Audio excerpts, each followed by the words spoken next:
हम इसके अंदर में 1/4 कप दूध डालेंगे,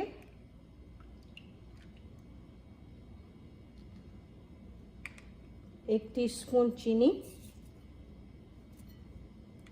और 1/4 टीस्पून सिनेमन पाउडर और पिंच ऑफ सॉल्ट। अब इन सबको अच्छी तरह से हम मिक्स कर लेंगे फिर से।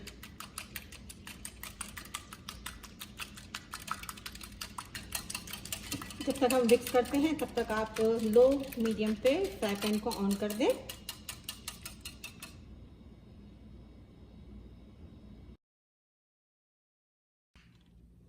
फ्राई पैन गर्म हो गया है, हम इसके अंदर में असली घी में डालूंगी।